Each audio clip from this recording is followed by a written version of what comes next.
Good morning, guys. Hi. Good morning, sir. Good morning. My screen is visible to all of you, right? Yes, sir. Good morning, sir. Yes, sir.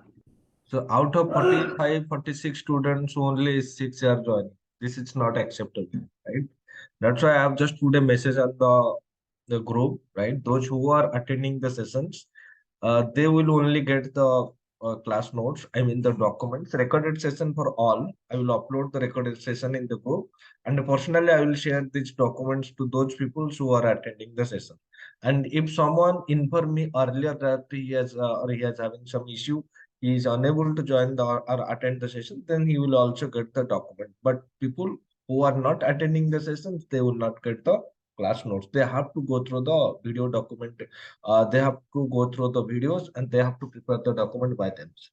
That is the strict decision I have taken because I don't like to attend only people are not attending the classes and only getting the document. That is not fair. Okay. So today, basically, we are going to discuss two important category of operator. One is aggregation operator. One is a quantifier operator. Aggregation operator is very easy to understand, right? That is how to work the sum method. There is a max method, min method, average method, count method, right? Those are going to be very simple and very easy. So that we will discuss later. First, we will discuss this quantifier operator, which is a little tricky to understand, right? And more, and you can see these operators, right, are going to be used many times in your application. So you should have a very good understanding about all these operators, right? So let us start the discussion with the quantifier operators. What are LINQ quantifier operators? We need to use the quantifier operator on a data source, right? If you are having a data source and you want to check if some or all of the elements of the data source satisfy a given condition, or that means what? You have a data source and you have you can say condition. Then you need to check whether all the elements that are available in the data source satisfy that given condition. If satisfy, then return true. If not satisfied, then the return false. And some other scenario is that you don't need to check all the elements. You just need to make sure at least one element of the data source satisfy the given condition. Then only I need to return true, else false. That means based on some of the elements or based on all of the elements, if you want to provide a condition and then you need to decide it should be true or false, then in that case you need to use quantifier operators, right? And always these quantifier operators are going to return a boolean value, right, indicating whether the condition what you specify using this operator is satisfied or not.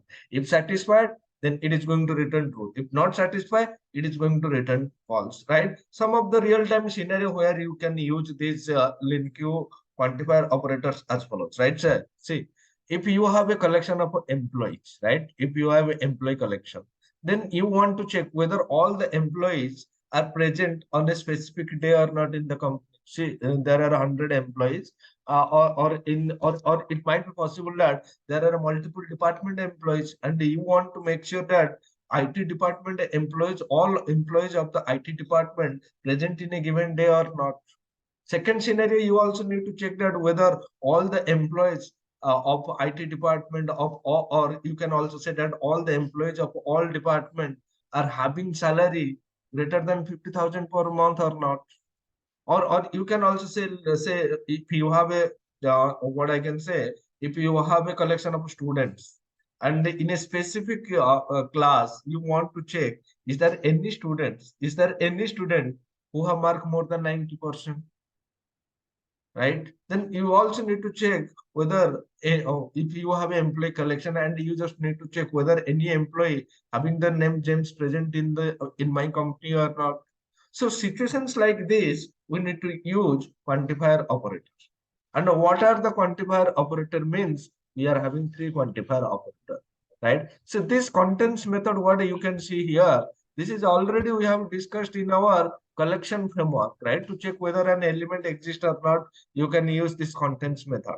So this contents method available in system.collection namespace as well as also available in system.linq namespace, right? In linq namespace, there are two overloaded versions that we will discuss, and rest two are all and any. So all means if you are having a collection and you need to make sure that all the elements of the collection satisfy the given condition. If all the elements satisfy the given condition, then I need to return true, else I need to return false. That means all the elements should satisfy the given condition what I am going to specify using this all operator or method. If satisfy, then return true, else false. Any means, as the name suggests, if you are having a collection and you need to make sure that at least one element of the collection satisfy the given condition what I'm specifying. If satisfy, return true, else return false. Contents means this method is used to check whether the data source contain a specific element or not. If the specific elements are present in the collection, then it will return true, else it will return false. Also, this method you can use to see if you are having a collection and you want to check whether the data source contain any element, right? Then you can also use this any method, right? If you do not have any condition, right?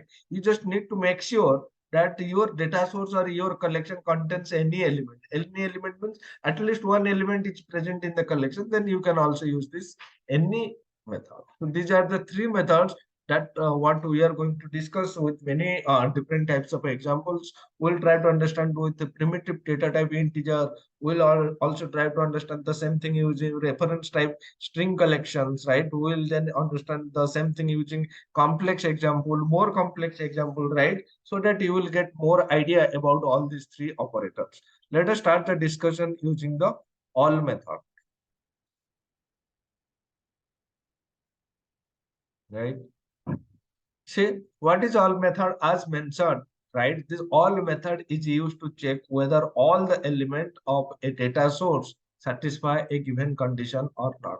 If all the element of the collection satisfy the given condition, then it is going to return true, else it is going to return false. And there is only one overloaded version available of this all extension method. You can see this is an extension method, and this method takes one parameter of type predicate. So predicate means using the predicate means using that predicate we can specify the what I can say, we can specify the given condition. What is our condition? That we want to check against all the element of the data source.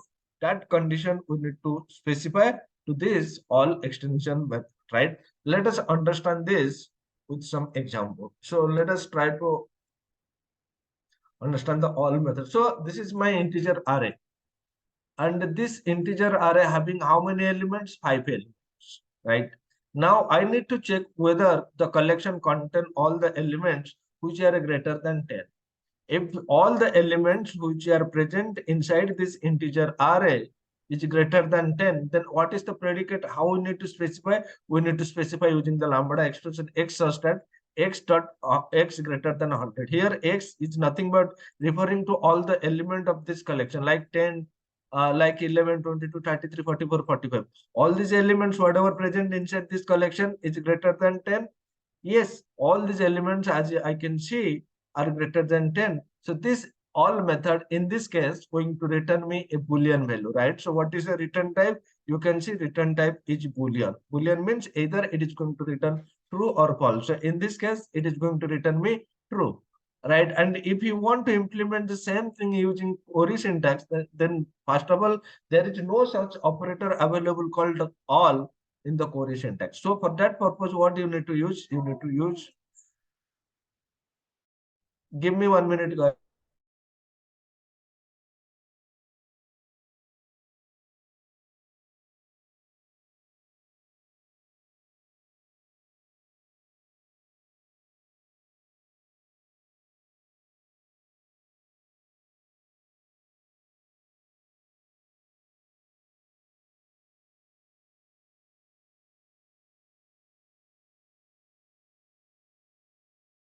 So you can say there is no such operator called all available in query syntax. So in that case, we need to use a mixed syntax, right?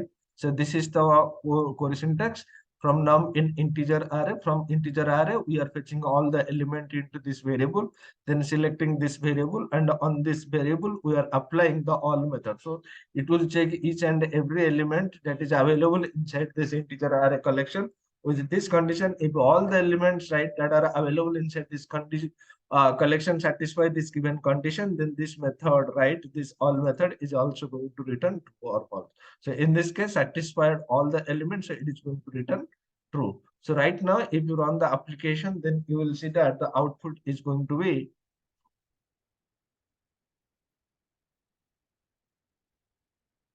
so is all the numbers are greater than 10 true, right? So now what I'm going to do, I'm just making this as 5. So once I make this as 5, so this condition is going to be become false. So why? Because it all means it will check all the elements. All the elements should satisfy the given condition. And in this case, one of the element doesn't satisfy the given condition. So in that case, it is going to return me false. Clear, guys?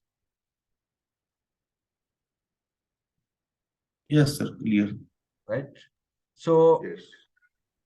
now let us try to understand how I can or how we can use this using the string collection, string array, right? So you can see this is my string array, and this string array contains some element like James, Sachin, Saurabh, Pam, Sarah, right? And what I'm checking, my intention is we need to check whether all the elements that are available inside the string array with the length greater than 5.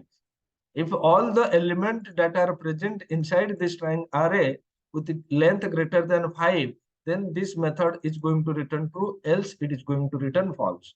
As you can see, there are two elements, right, whose length is greater than, or we can say, uh, three elements. James is 5. So our condition length should be greater than 5. So James, Palm, and Sarah. These are the three elements whose length is not greater than 5. So in that case, this string array dot all method, in this case, the all method is going to return me true or false. What it will return, guys? False. False, right? Now let me run the application.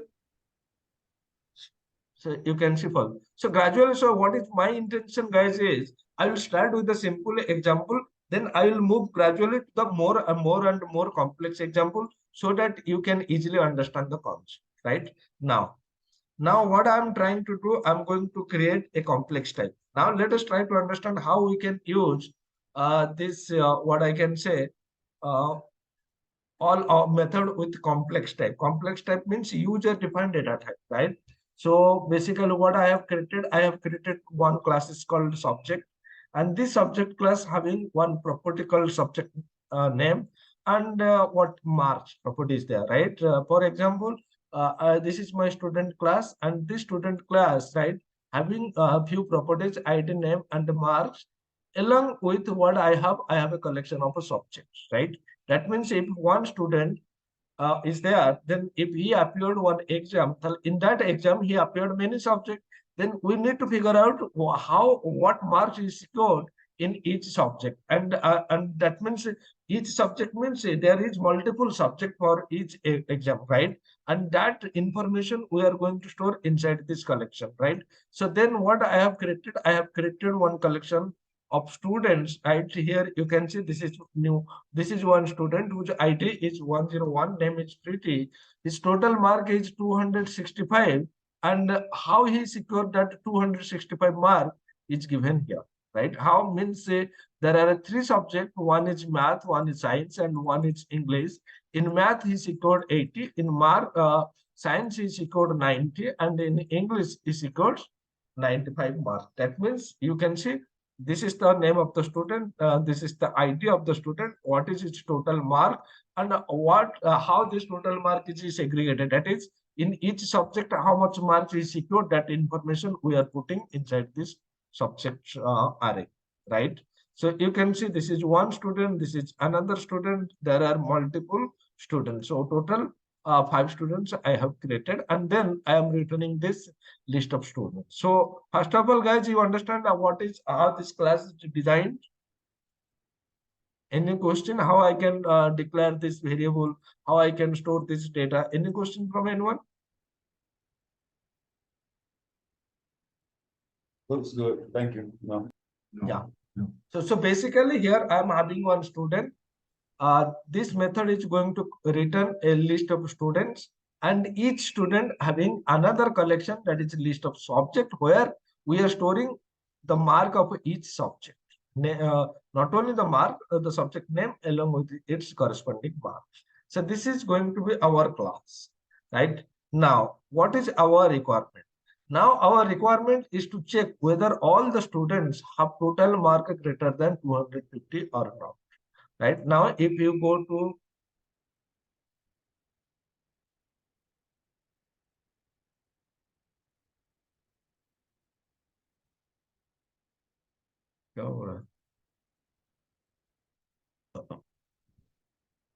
The screen is down at the bottom, so the second screen, when you click it, it's at the bottom of the screen.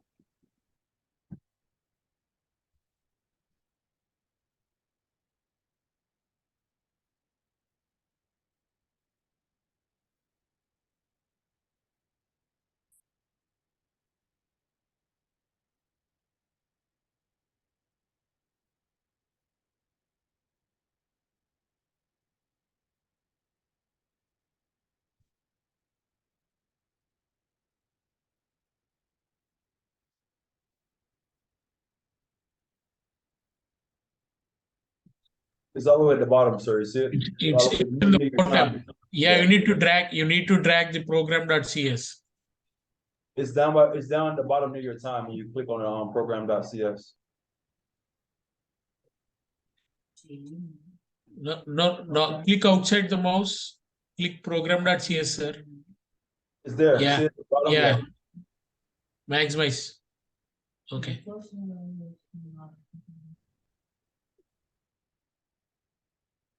okay. So if you look at the students, right? Okay, let me expand the students array.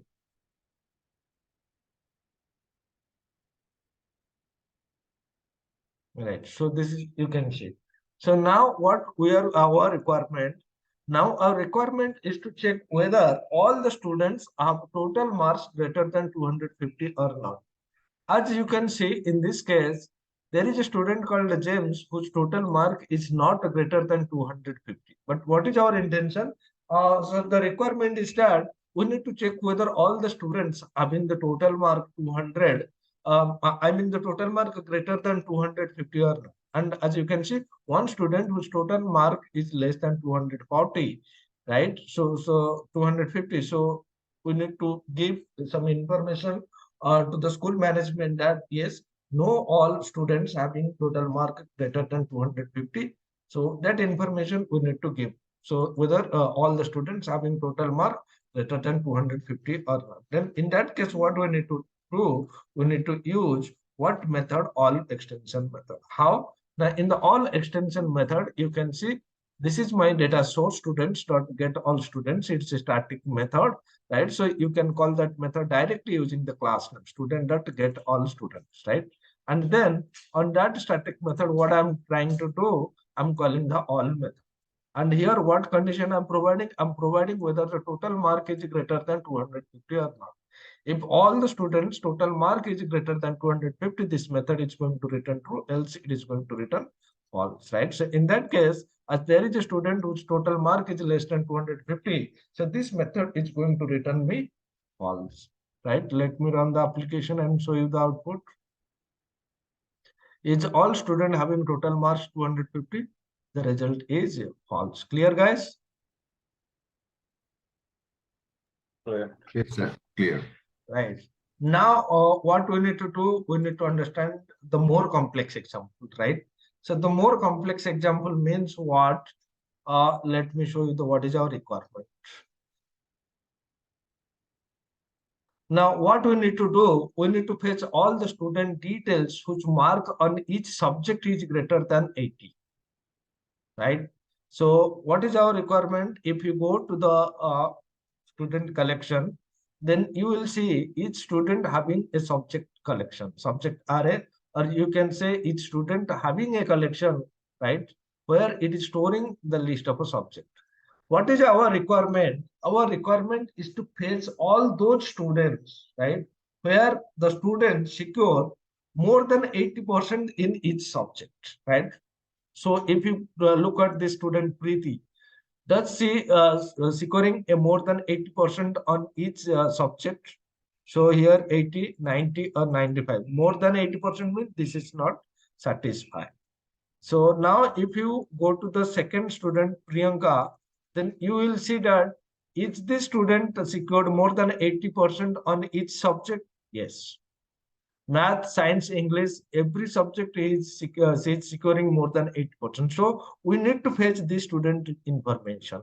Student information means we need to return what is the ID, name, total mark, what is the mark of on each subject. All information I need to fetch. Now, if you look at this student, James, you can see there are two subjects in which he is not securing more than 80%. So we do not want to retrieve the student information. Now, if you look at this students, right, he is securing, Hina, she is securing marks more than 80% on each subject. That means we also need to fetch the student information. And Anurag, you can see he is not securing more than 80% on each subject. That means what is our output? Our output should include the details of Hina and Priyanka. How we can achieve this? To achieve this, can we apply the all method on this get all student collection?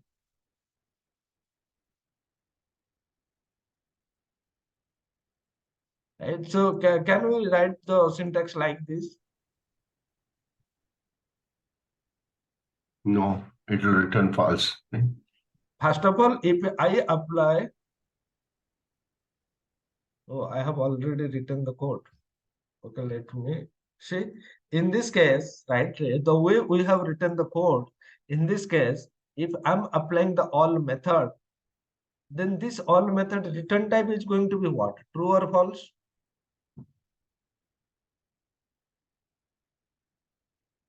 Guys, False, because 1 is 240 is there, no?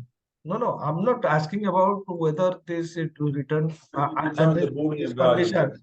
So this Will be all Boolean. method basically means it is going to return a Boolean value. So, but our intention is not to return a Boolean value. What is our intention? Our intention is to return those student informations, right, who secured more than 80% mark on each subject. That means basically if you are having a collection, right? Collection means you are having the student collection where it is having 5 students.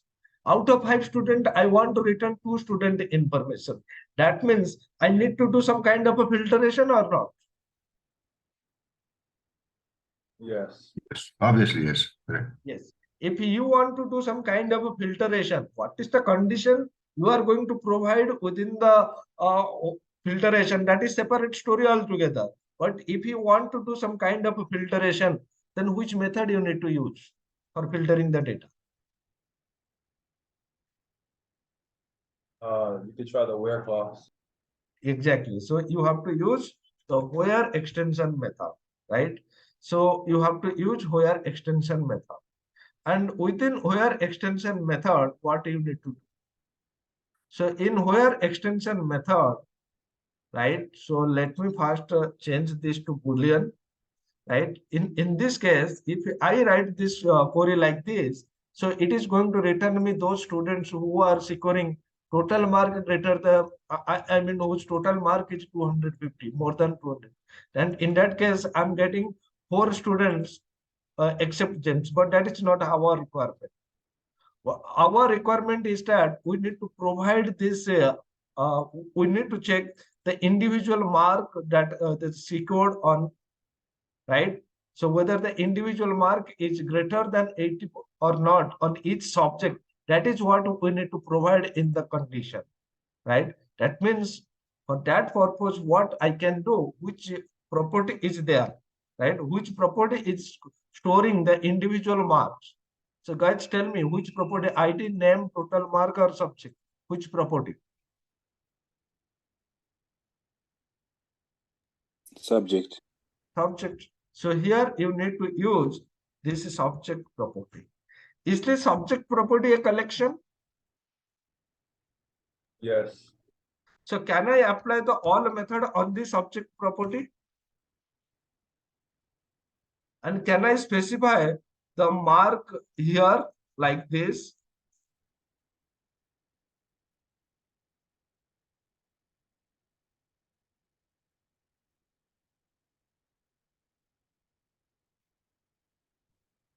Can I specify like this?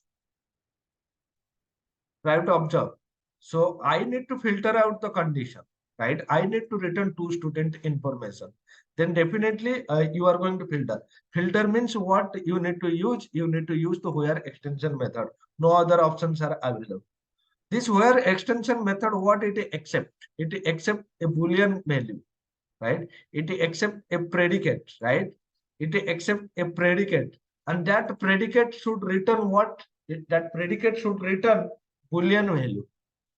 Try to observe the things, right? Within the where condition, we need to provide one predicate, and that predicate should return me a Boolean value. So in this case, if I'm applying this std to subjects dot all marks, so this all method, right? Whatever I'm returning, is this all method going to return a Boolean value? Yes. Right? And when this method is going to return a Boolean value, first of all, see, in this case, how many students are there? 5 students. Five students. Then Five this where condition, what predicate we specify, right?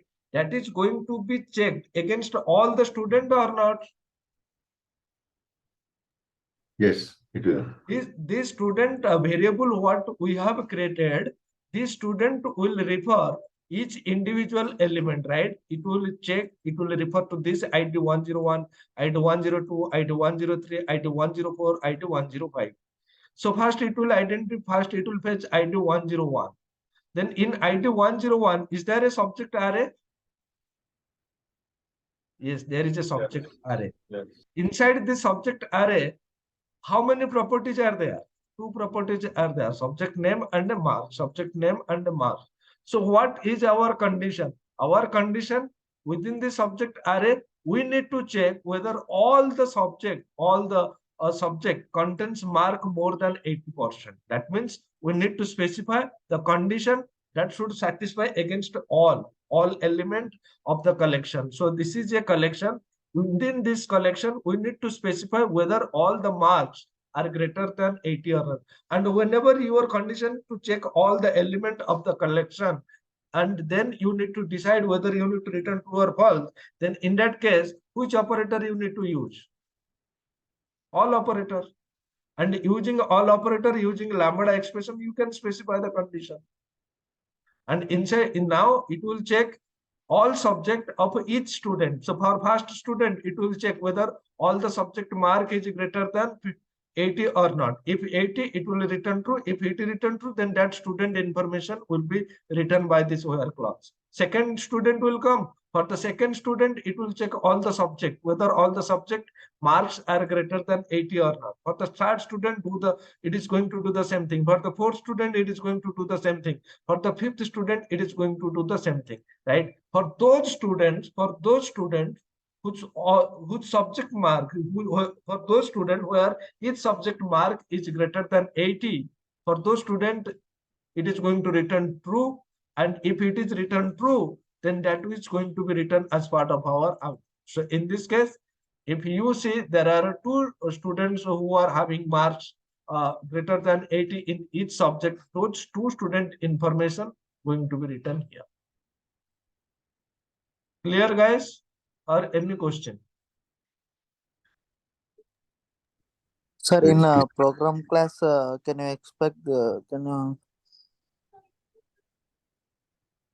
explain that array, sir? Array syntax. Array syntax means? Student array is there, right, in program.cs class. This is the program that says which one you want to Sir, understand? in student class. Oh, you want to understand the student class? Yeah, yes. So this is the student class having ID name and the total mark, three primitive type properties and one collection type property. And what is this type is? The type is list of students, right? If the ID is a property of integer type, means in ID you can store one integer value. Name, what is the type? String, means you can store a string value. Total mark, type is integer, means what you can store? You will store an integer value. Subject, it is a list of a subject, means it is a collection type. So you can store multiple subject within this subject property, right? And you can see I'm creating a list of students, right? If you are getting confused, right, what I'm doing here, so the other option is there, right? So you can create a new student variable. So student one equals to new student, right? And what I can do, you can also do like this: students, list of students, right? Dot add, and to this student I can also add this student one, right? Now you can remove that student information whose ID is one from here, right? So basically you can create a collection variable, then you can add the elements like this, right? But other option is also there. You can also create the collections like this, right? You can create a student object, right? Now forget about these things, right?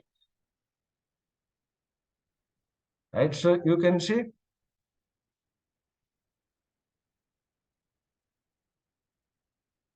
right, so you can see this is the student object, and if you want to create an instance of this, what are the information you need? You need ID property.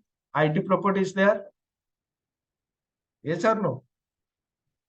ID is there, you specify Yes. the ID. Name is there, you specify the name.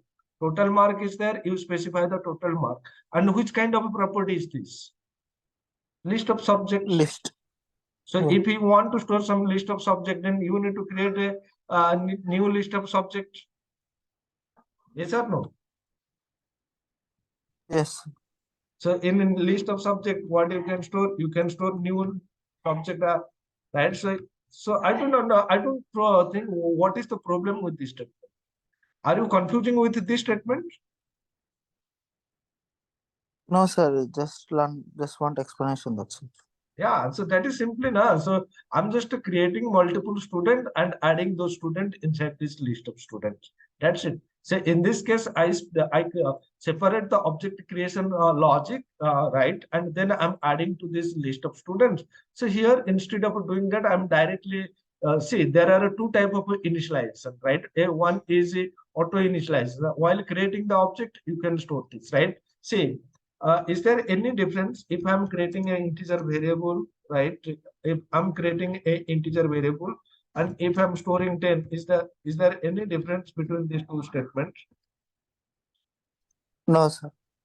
So the same thing here. Here I can create the student object and I can add that student inside this collection. Rather, what I'm doing, I'm directly initializing the collection, right, while creating. So this is there is no difference between these two statements. Now you clear? Yes, sir. Thank you. Yeah.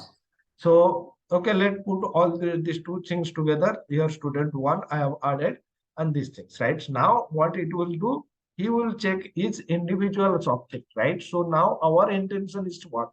We need to fetch, right? We need to fetch those students who secured more than 80% mark on each subject, right? Now you can see this is get all students. From this student, I need to use the where extension method because I need to fetch the student information.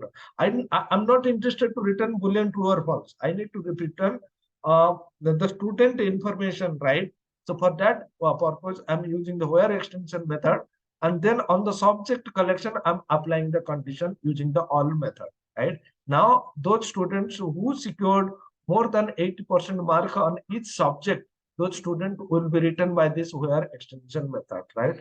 And you can also do the same thing using the query syntax. There is no difference std.subjects.all x.mark is greater than 80, right? Now, if you execute this query, right, this query is going to return list of student. You can fetch the student name, student mark, and you can go through the student array, right? So if you want print the ID, then also you can print the ID, student.id, right?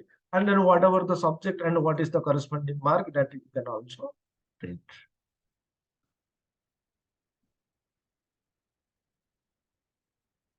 Right? See, two students, they are scoring more than 80% on each subject. That is what is displayed here. What is ID, name, and the total marks. Clear, guys? So this type of scenarios you will face in your real-time application. You will not find, you will not use that all operator directly on the data source, right? There is no requirement, but the requirement like this. So please select all the students, right? Please check at least any students, right? So situations like this, you need to be faced in your real-time application. Clear, guys? Yes, sir. Right? So you have to use the all extension method along with where extension method. So what is this where extension method except one predicate which should return me what? That should return me a Boolean value. So in this case, this is going to return me a Boolean value. If all the subject of a particular student satisfy this given condition, it is going to return me true, else it is going to return me false. The next operator what we are going to discuss is MA. So this is similar to all operator, right? But the difference is that in the case of all, right? In the case of all, it is going to check whether all the elements satisfy the given condition. In the case of any, it is going to check at least one of the element in the data source or in the collection or in the sequence satisfy the given condition or not. If at least one element satisfy the given condition, then it is going to return true, else it is going to return false, right? And there are two overloaded versions available of this method. One, as you can see, one overloaded version doesn't take any parameter. So guys, don't confuse with this one. This enumerable t source of source. So this is not a parameter. This specifies that this is an extension method and belongs to IEnumerable class, right? So this is not the parameter. As you know, in the case of extension method, the first parameter is the parameter to which this method belongs. From the second parameter onward, you can pass the values or argument. And the second overloaded version, you can see it is expecting one Boolean predicate, right? Generic predicate, which should return as a Boolean value, right? So then what is the use of these two methods, right? Suppose you are a data source and you want to check whether the data source contain any element or not. In that case, you can use the first overloaded version. If the data source contain at least one element, then it is going to return. Then when we need to use the second overloaded version, the second overloaded version we need to use when we are a predicate, and we need to check whether the condition what we want to be satisfied by at least one element of the collection or not. If at least one element in the collection satisfy the given predicate or given condition, then it is going to return true, right? Let us understand this using some examples.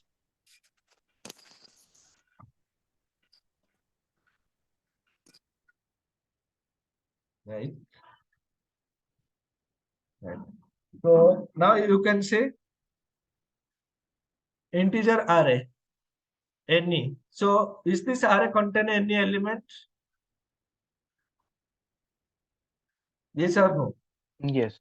Yes. So if it contains any element, then this method is going to return true or false. True.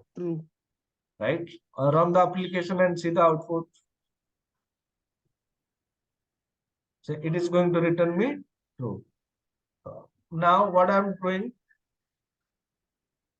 I'm initializing this with null value. See what happens. It will throw me some error at this point. Okay, let me run the application. Why it is throwing? Because it is not initialized, right? So now what I'm doing, I'm creating another array. I'm creating a list of integer, right? Integer.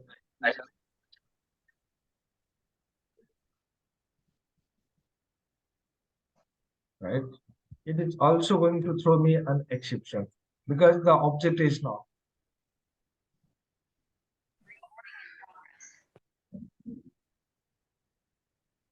right? The object is null. So whenever the collection is null, you cannot call any method on a null object. You will get null reference exception. Now what I'm doing, I'm creating an instance. Now the instance is created, but does this instance contains any element? No.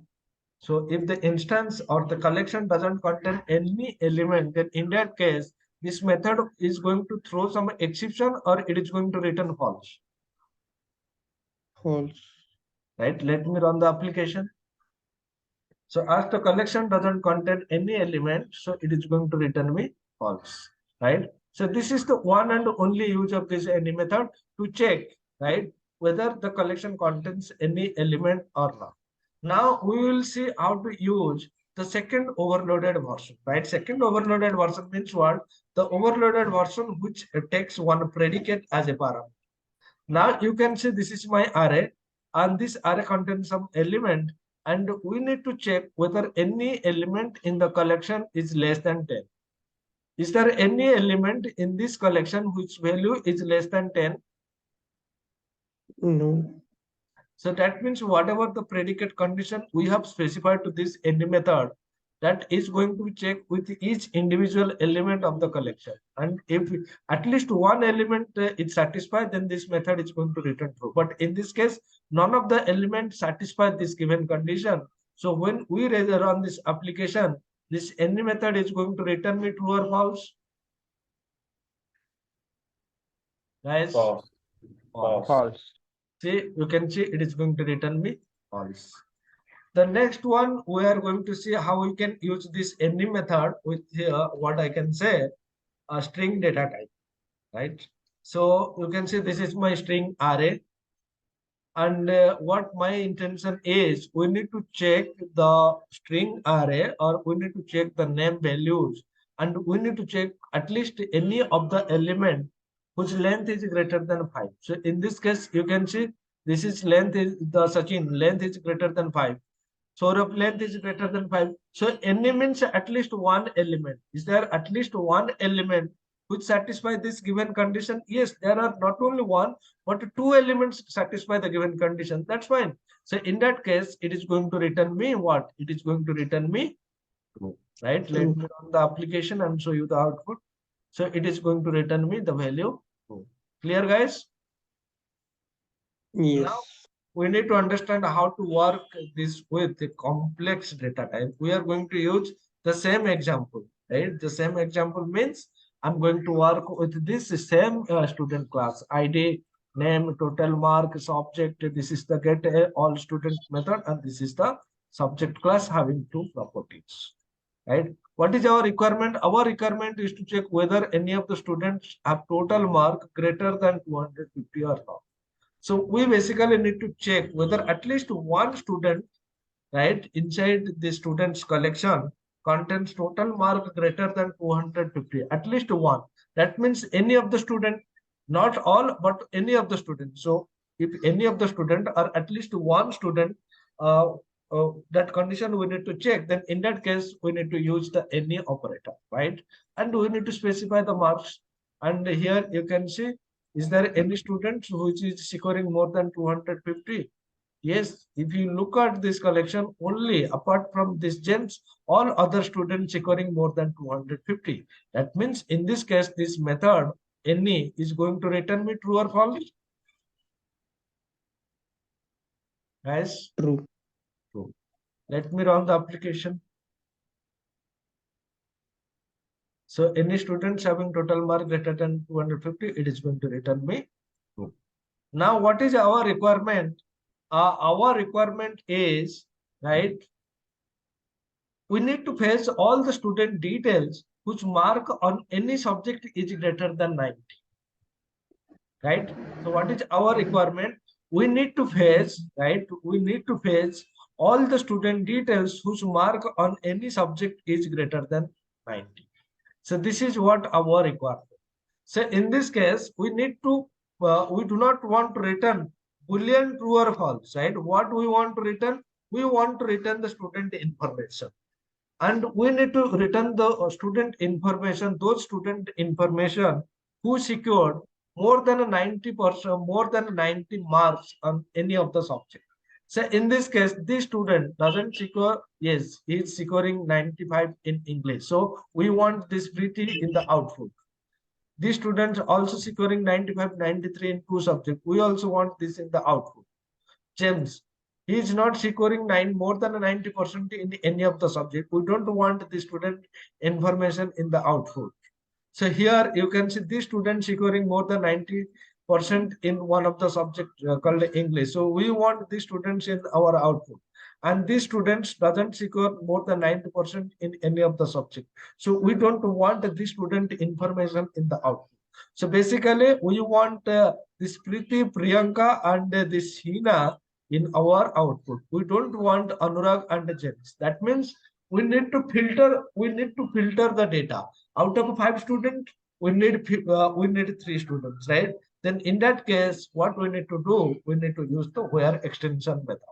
And using where extension method, we need to provide one predicate, func delegate, right?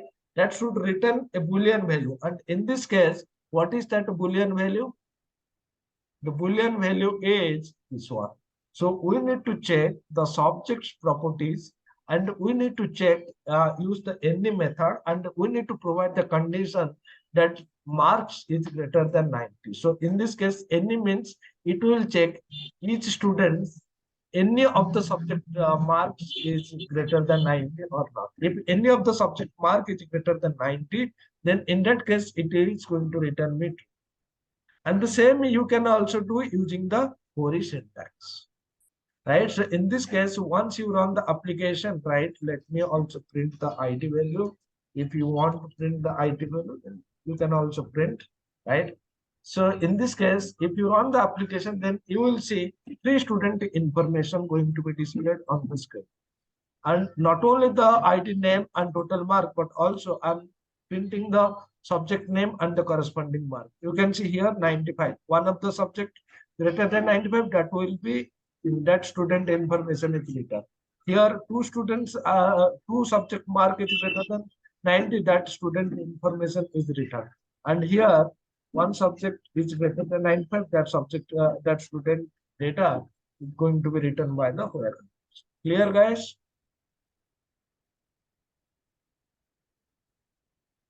Clear?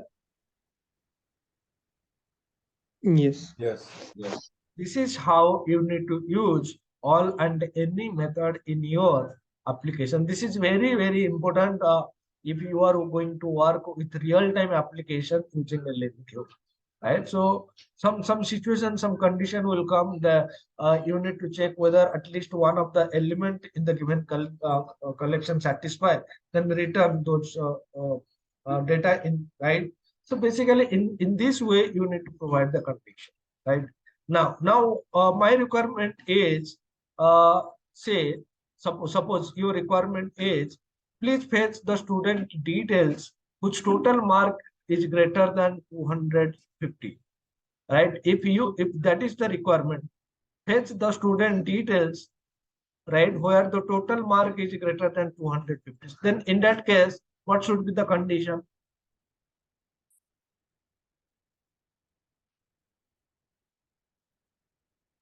Where I need to do the changes?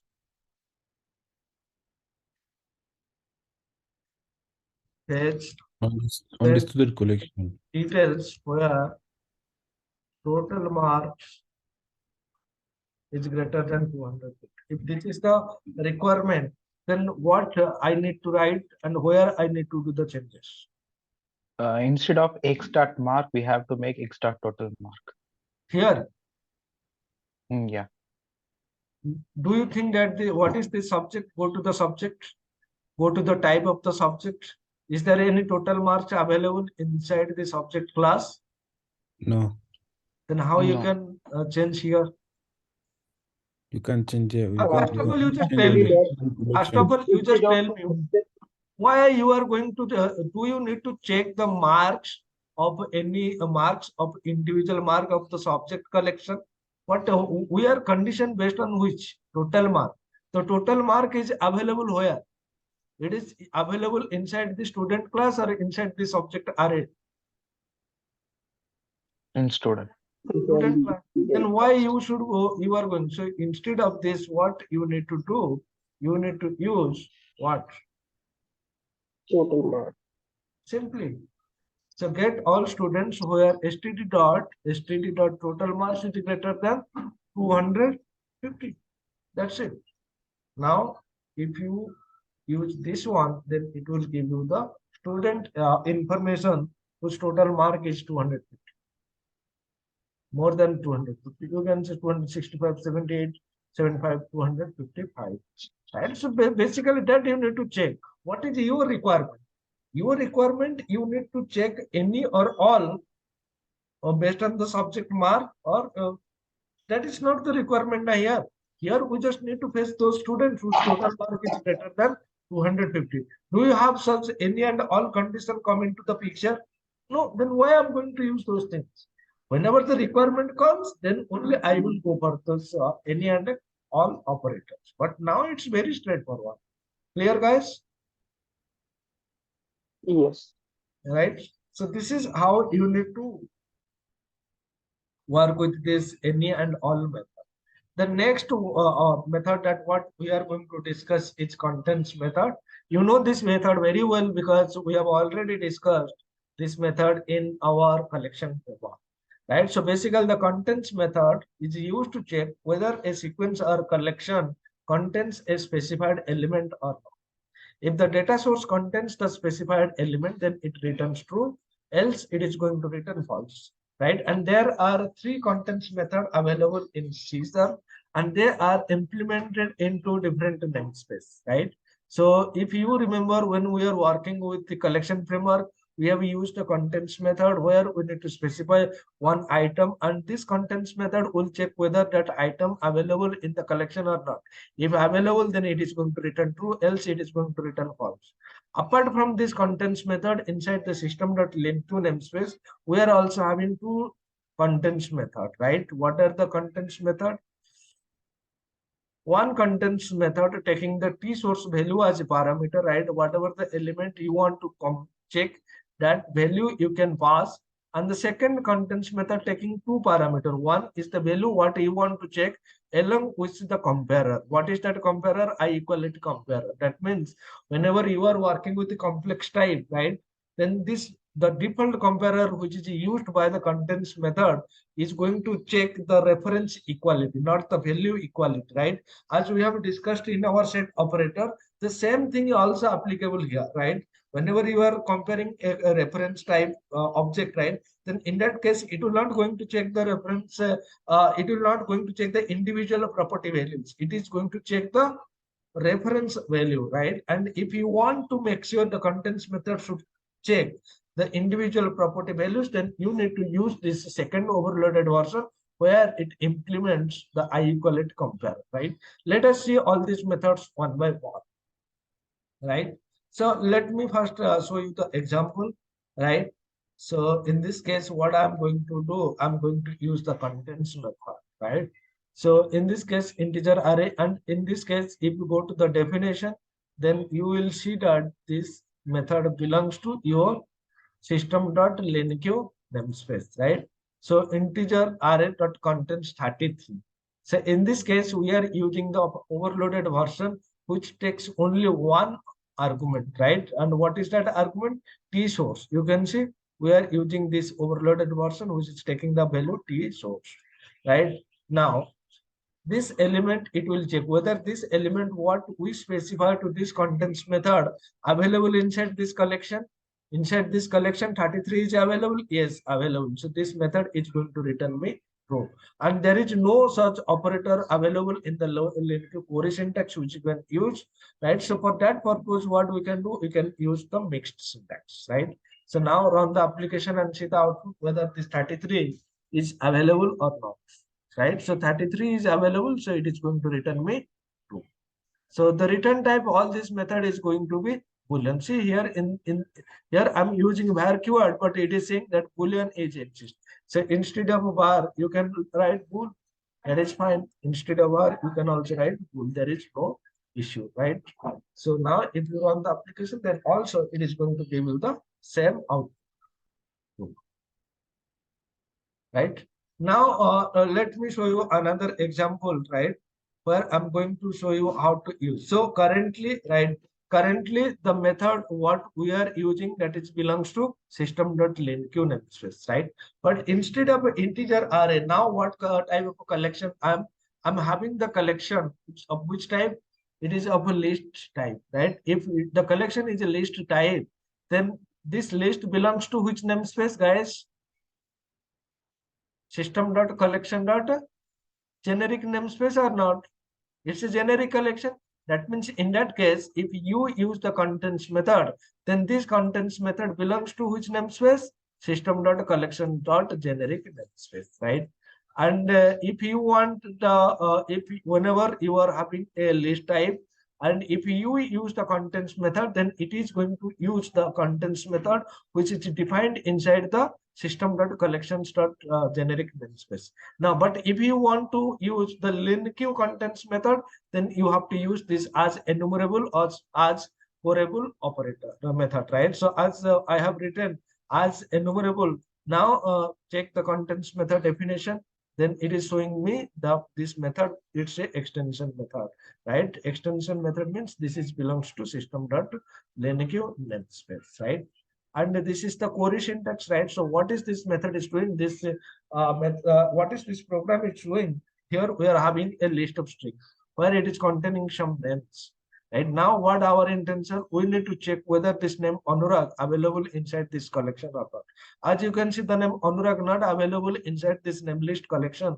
So whenever we run this application, it is going to show me that the name Anurag exists. No, it is not exist. So it is going to return me the output as false.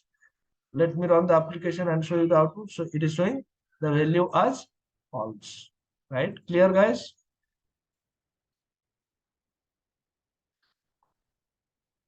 Yes.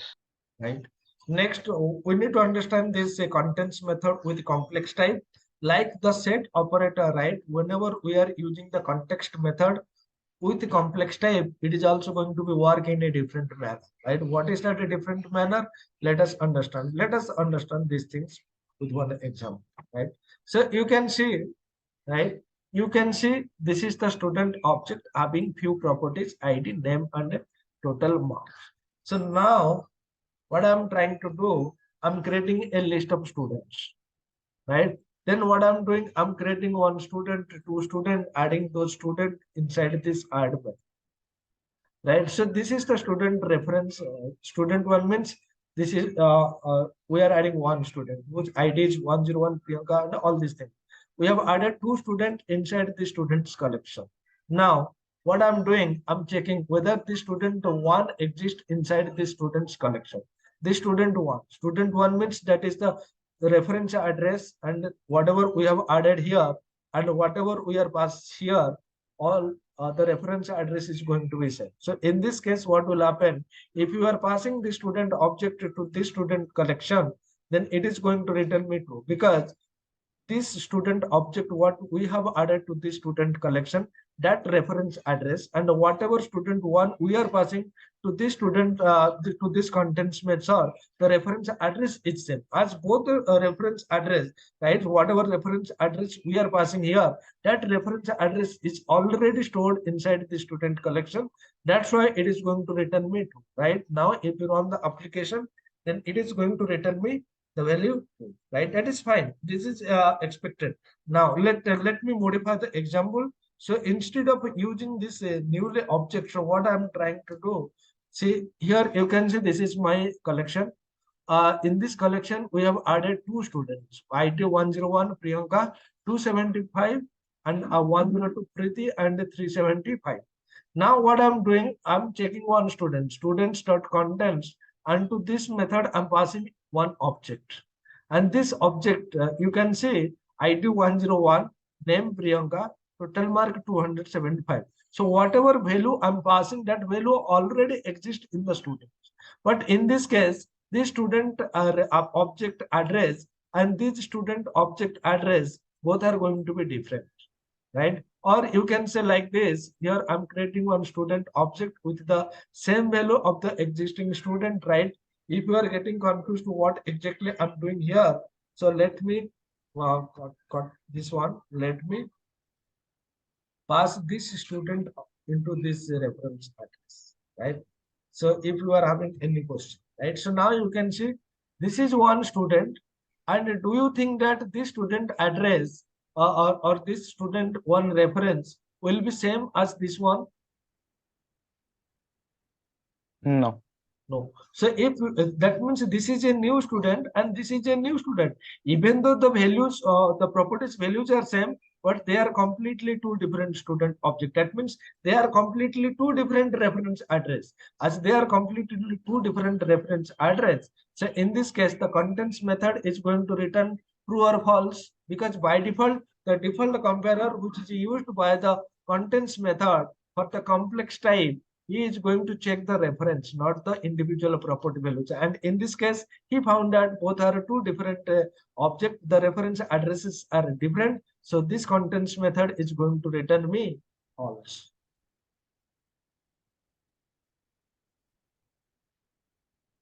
False, right? Now the question is how we can overcome this problem, right? Actually, there are many options that we can use. If you remember, we have discussed we can create a class which is inheriting from equality comparer. We can use equitable interface, right? We can override the get hash code and a equals method within the student class, right? There are three different options which you can use to overcome this problem. I'm going to show you one option, and the rest of the two options that you can do by yourself. So what I'm doing, I'm creating a student comparer, which is inheriting from equality comparer and specifying the student object. So this method, this equality comparer having two methods. If you go to the definition, it is having equals and get hash code method, right? So what I'm doing, I'm using the equals method. I'm checking the ID value, I'm checking the name value, and I'm checking the total mark value. If the ID, name, and total mark are same for both the students, then this method is going to return me true. And as we know, this equals method not only work independently. In order to work this equals method, you should have implement this get hash code method.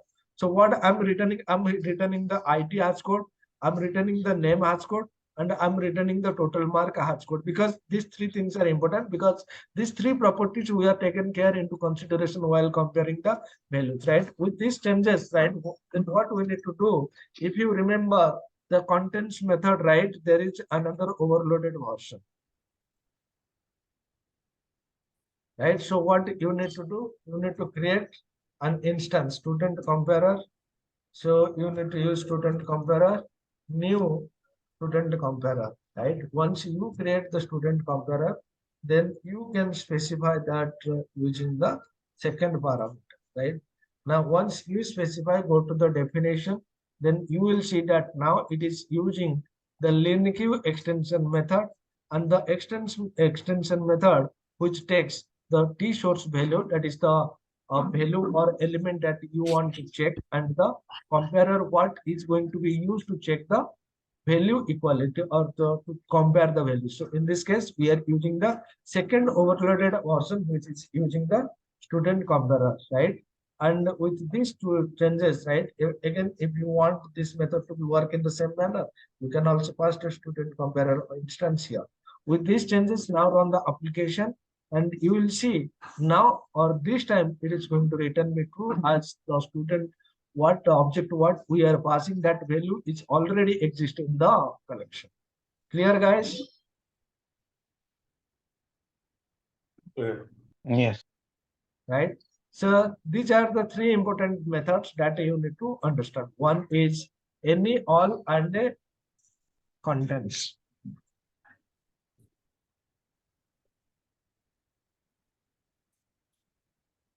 Right? So next what we are going to discuss is aggregate operators, right? And those aggregate operators are very easy. That's why I have not discussed those things fast. See, okay, let me explain you with some examples, right? Aggregate functions means what? Aggregate function means if you want to group together some values and return as a single output, then you need to use aggregate function, right? Suppose you have a list of employees, right? In that employees, you are having some numeric column. Numeric column means you are having some salary column. Now you want to find what is the what is the sum salary, right? What is the total salary I'm paying to the employees? Then you need to use the sum aggregate method, right? Now you want to fetch, right? What is the maximum? Okay, what is the maximum salary I'm paying to employee? Then in that case, you need to use max aggregate method. If you want to figure out what is the minimum salary, then you need to use the min method. And if you want to figure out what is the average salary I'm paying for an employee, then you need to use the average aggregate method. And if you want to check what is the number of employees available in my table or my collection, then in that case, you need to use the count aggregate method. But remember, whatever aggregate method we are going to use, at the end, they are going to return a single value. And that value is going to be some what I can say numerical value, right? It is not, and this count function is always going to return the data in integer format, but these values can be integer, boolean, decimal, or anything, but numerical value only. So, right? So let us see some examples to understand these things. Okay. So let me show you this example. I will show you everything by taking one example, right? So this is my integer numbers, right? So if you want to check the total, you can use this, right? So ms total, I'm going to use ms this average, right? So what I can say, integer numbers dot average function I can use. In this case, whenever you are using average, you can see the return type is going to be double. So you have to write double, right? Then what I'm going to do, and this is an integer collection. So I know the minimum ms min, right? So I can use the min function here, ms max. I can use the max function here, right? So, and what is the total count? Total number of elements available inside this collection. So for that purpose, you need to use the count function, right? And then you can write these things. Sum equal to ms total.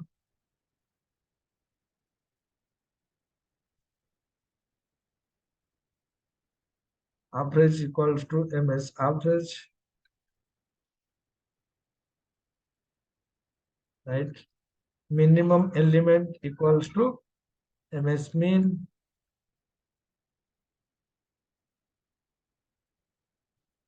Maximum element equals to max element equals to ms max. And here, if you want to change count equals to, you can use ms count, right? So now run the application and see the output. Let me comment this one.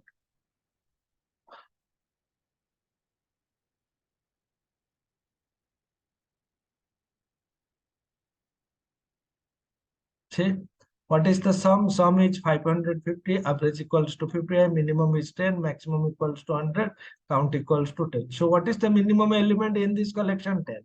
That is what printing here. What is the maximum element? 100. That is what printing. What is the number of elements? 1, 2, 3, 4, 5, 6, 7, 8, 9, 10. Count equal to 10. What is the average? Average means the number of elements divided by so first of all, it will do the summation, then divided by 10. So it is going to 55.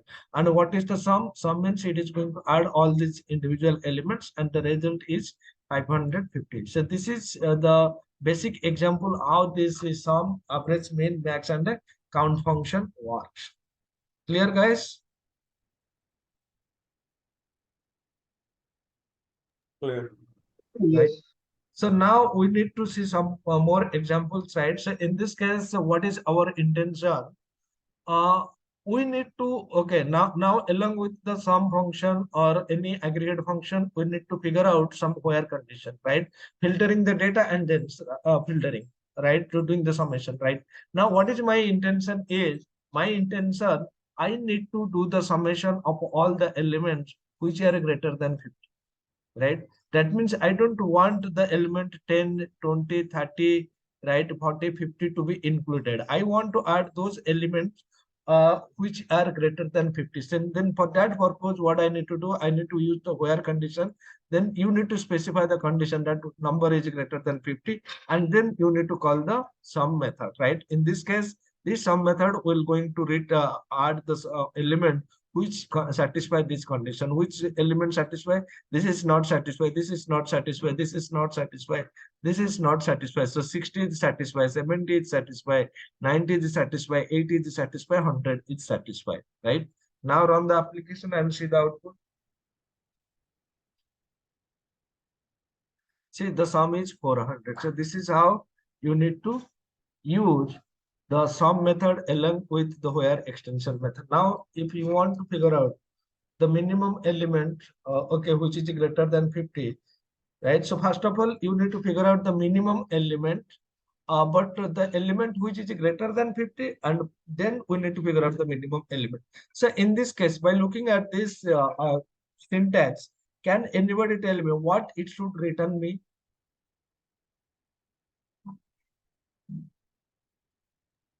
Boolean. Sorry? What should be the value in this Should case? return true. Sorry? It should return true. 60. So it is going to return me 60. Why? Because say, first of all, that the element 10 to 50 is not satisfy this condition. So those are going to be skipped. And then which element 60, 70, 90, 80, 100? Which one is minimum 60? So now if you run the application, then it is going to return me the value. I need to use this one. Right? So it is going to return me the value 60. Right? 60. Now, if I use the max function, then what is the value? 100. 100, right? So this is going to give me the value 100.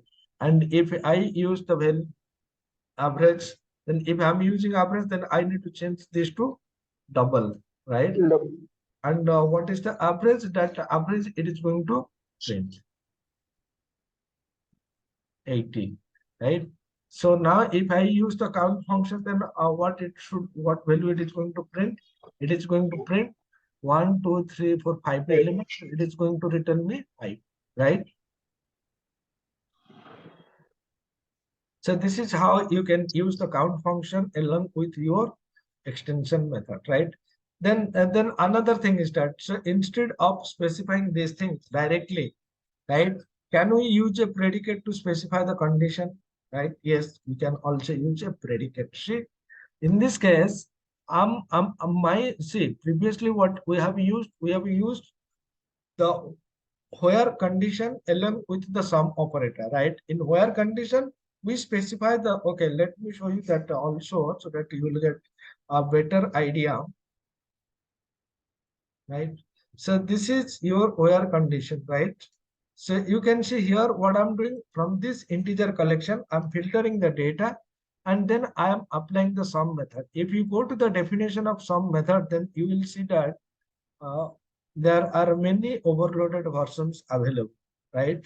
And one of the overloaded version also taking that func delegate, right? Func delegate. That means we can also specify a predicate. So predicate means one condition which is going to return me the data, right? So in that case, what I am doing, I'm using the predicate. See what I'm doing here. I'm not using the where condition, but inside the sum function, I'm providing the condition. How we are providing the condition? Using an anonymous object, right? So now, not an anonymous object, but using the delegate, right? Using the lambda expression. What we are checking? If number is greater than 50, then return the number, else return the 0. That means it is going to sum those numbers which satisfy this condition. If 10 satisfy, no, 10 is not satisfied. So in that case, it is going to return 0. 30 satisfy, 30 is not satisfied. 50 satisfy, not satisfied. 40 satisfy, the condition is failed. 60 satisfy, yes, 60 satisfy. So that number is going to be returned and that will be considered for addition. 20 not satisfy, 70 satisfy.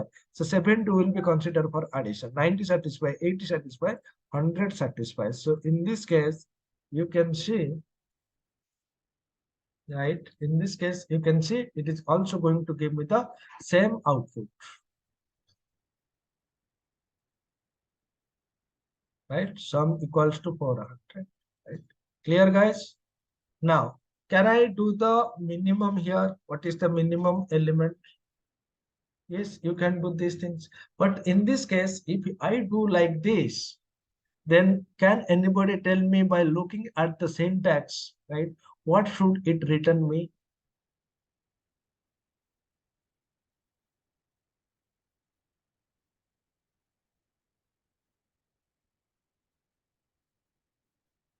As 60. so first of all, tell me, first it will check 10. 10 is satisfied or not? Yeah, then 10 will be the output. No, it is going to check 10. How? See, if 10 is greater than 50 or not, condition satisfy or not? Not Yes. satisfied. No less. No, then it will come to else part or not? Yes. Yeah, In else part, what you are returning? 0. 0. Then that will be the lowest element, or is there any element which is less than 0? That is the lowest. It's So that means if you write the code like this, then you will not get the output as expected. You will get the output as 0, which is it wrong or right? wrong. Right, wrong. That means if you don't want that else condition to be considered here, then instead of a 0, what you need to write? You need to write null.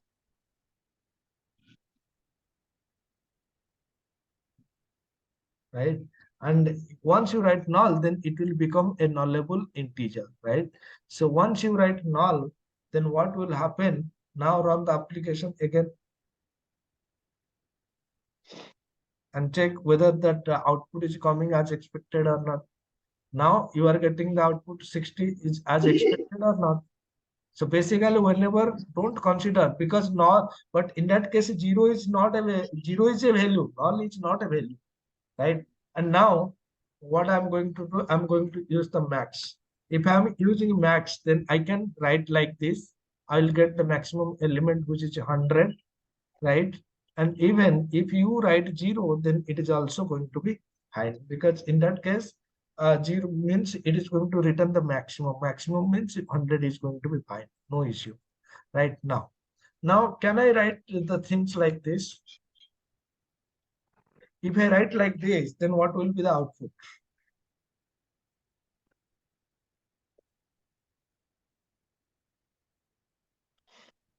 See, 40, which is wrong or right?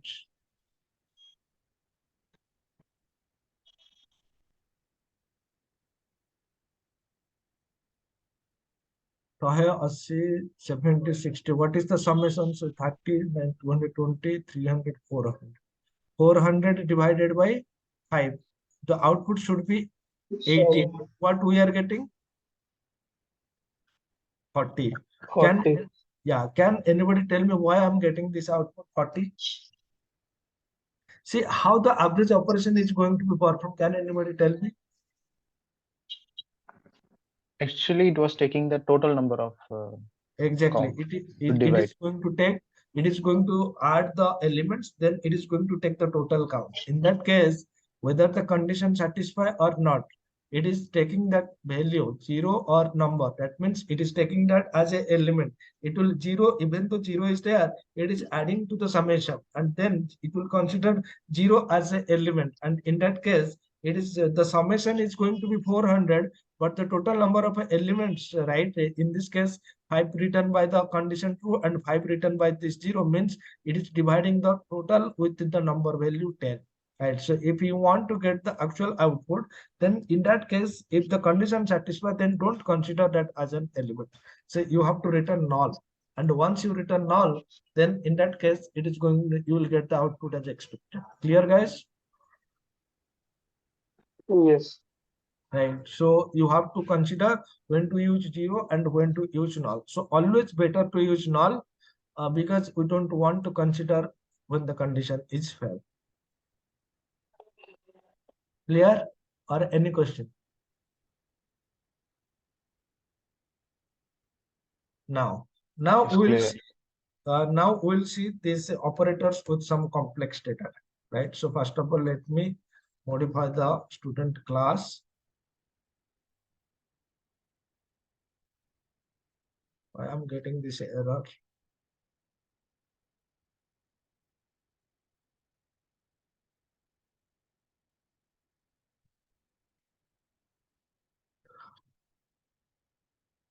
Okay.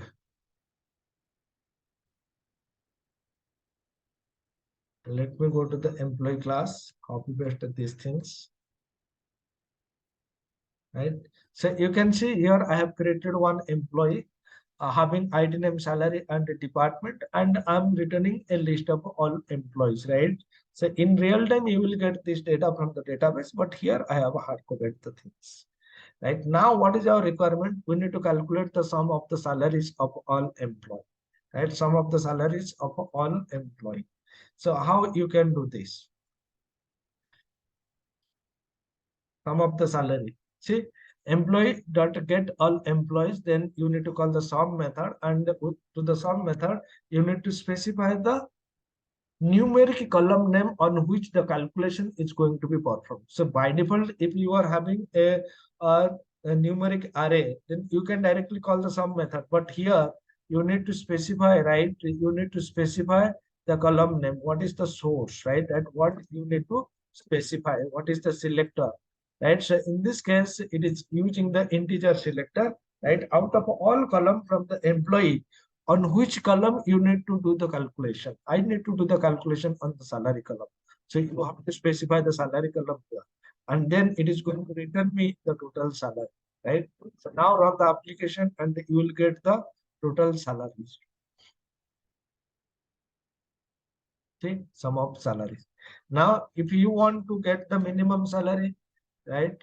So you can use the min method.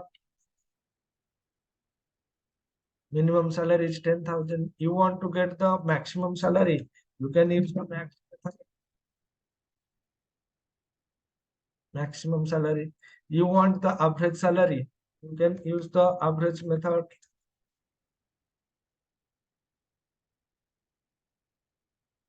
You can see the average salary. You want to know what is the number of employees, the count, then you can use the count method.